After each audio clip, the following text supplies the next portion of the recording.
सुप्रभात बच्चों, कैसे हैं आप लोग।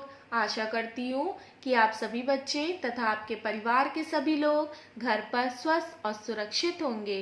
बच्चों, आज हम हिंदी व्याकरण के दूसरा पार्ट 2 वर्ण विचार का तीसरे भाग का अध्ययन करेंगे। बच्चों, कल भाग 2 में मैंने आपको पढ़ाया था व्यंजन। व्यंजन क्या होते हैं, व्यंजन के कितने भेद होते हैं, उन भेदों के बारे में बताया था मैंने आपको। आज बच्चों हम भाग 3 में पढ़ेंगे रा के संयुक्त रूप।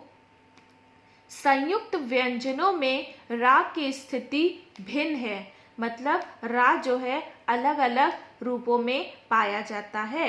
इसे भली प्रकार से समझ लेना आवश्यक है।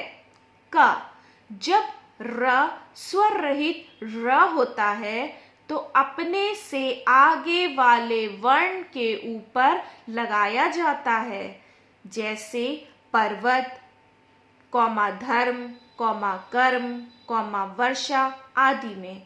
इसे क्या कहते हैं, रीफ कहते हैं। जैसे देखिए बच्चों, ये काहे का चित्र है, पर्वत का। तो इसमें कौन कौन से वर्ण आते हैं, प, धन अ, धन र, धन व, धन अ, धन त, धन आ। इन वर्णों से क्या शब्द बना, पर्वत। अब प व के ऊपर जो मात्रा लगी है वो कौन सी मात्रा है, रेफ की मात्रा।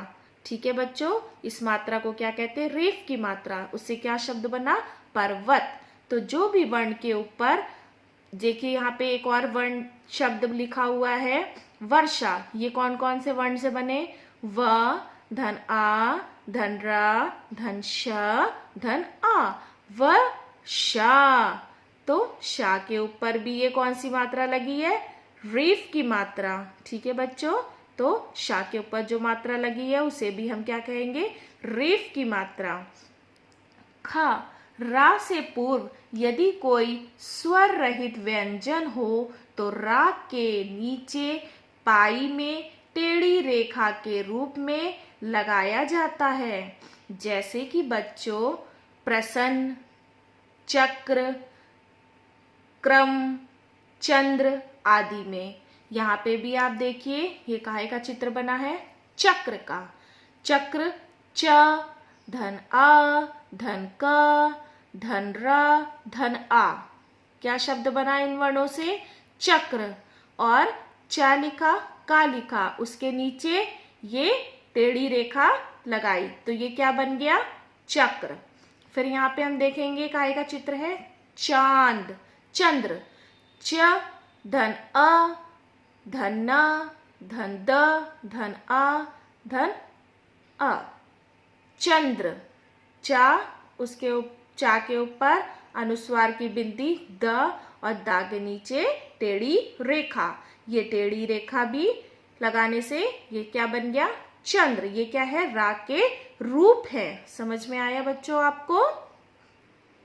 अब हम देखेंगे बच्चों इसी का ग। नीचे से गोल तली वाले वर्ण ट, कॉमा ठ, कॉमा ड, कॉमा ढ यदि स्वर रहित हो और उनके बाद रा हो तो उसे रूप में ट्रक, मतलब कि ट्र के रूप में लगाया जाता है, जैसे ट्रक, कॉमा ड्रम, कॉमा राष्ट्र, कॉमा ट्रेन आदि में। देखिए बच्चों यहाँ पे ट्रक का चित्र बना है।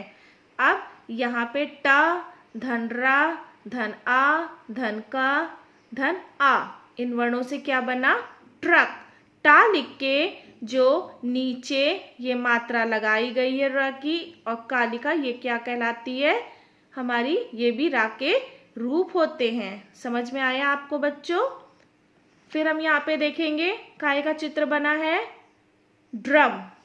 ड, धन र, धन आ, धन मा, धन आ, तो क्या बना, ड्रम।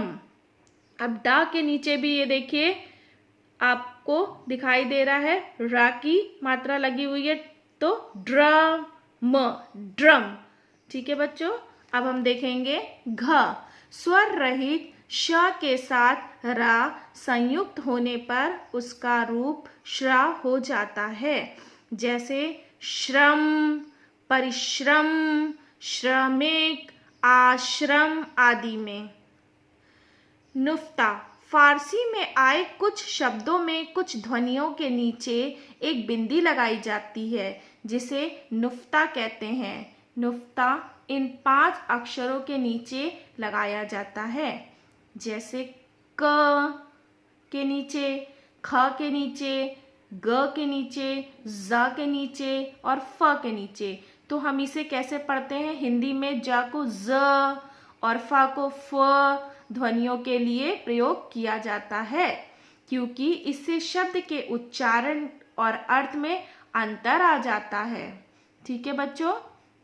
जैसे सजा, सजा को हम दूसरे उसमें पढ़ेंगे जब ये लग जाती है तो सजा, ये बिंदी लग जाती है उस शब्द में। फन है, जैसे फन में हमने फ के नीचे इस बिंदी को लगा दिया तो ये क्या बन गया? फ, फन।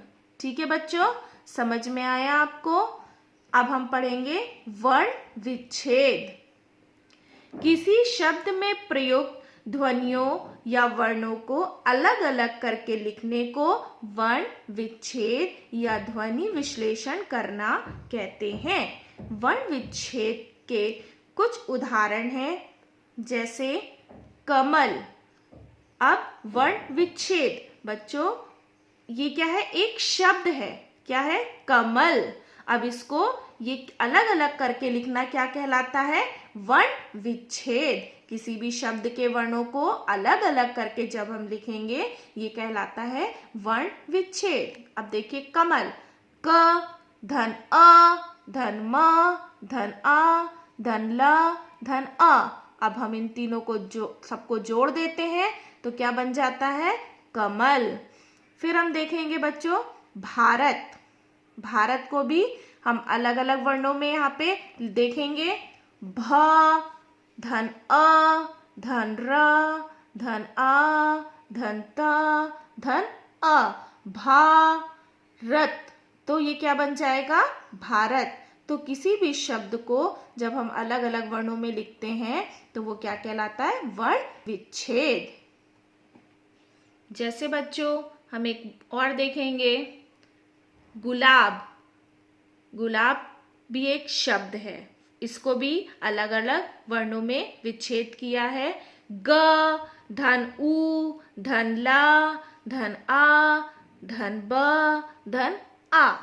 तो अलग अलग इसे भी लिखा गया है, अलग अलग वर्णों में विच्छेद किया गया है। जब हम इन्हें मिला देते हैं तो क्या शब्द बनता है? गुलाब। फिर हम देखेंगे बच्चों वृक्ष। व, धन ऋषि की मात्रा, धन क, धन श, धन आ। तो ये क्या हो गया? वृक्ष। ठीक है। प्रकृति। प, धन र, धन आ, धन क, धन श, ऋषि, धन त और धन ई। इन सबको मिलाने से प्रकृति क्या बन गया बच्चों? प्रकृति। तो बच्चों जो ये क्या होते हैं? एक शब्द। शब्दों को जब हम, अभी मैंने आपको बताया, अलग अलग वर्णों में लिखते हैं तो वो क्या कहलाता है? वर्ण विच्छेद। ठीक है बच्चों। अब हम देखेंगे कि हमने क्या क्या सीखा। इस पाठ के प्रमुख बिंदुओं पर हम गौर करेंगे। भाषा की सबसे छोटी इकाई वर्ण कहलाती है। वर्णों के क्रमबद्ध समूह को वर्णमाला कहते हैं। वर्णों के 2 भेद हैं, पहला स्वर और दूसरा व्यंजन। स्वरों का उच्चारण बिना किसी अन्य ध्वनि की सहायता से होता है। व्यंजनों का उच्चारण स्वरों की सहायता से होता है। व्यंजनों के साथ मिलने वाले स्वर के रूप को मात्रा कहते हैं। अनुस्वार व्यंजन का प्रतीक चिन्ह है। अनुस्वार अनुनासिक भी होते हैं। आर रहित र जब दूसरे व्यंजन के ऊपर लगता है तो उसे रेफ कहते हैं। शब्द की ध्वनियों को अलग अलग करके लिखना वर्ण विच्छेद कहलाता है। बच्चों, आशा करती हूँ कि आपको पार्ट 2 सभी बच्चों को अच्छे से समझ में आ गया होगा। अब मैं आपको इसी पार्ट से कुछ कक्षा कार्य दे रही हूँ जिसे आप अपनी स्कूल की फेयर कॉपी में हिंदी व्याकरण की कॉपी में लिखेंगे। धन्यवाद।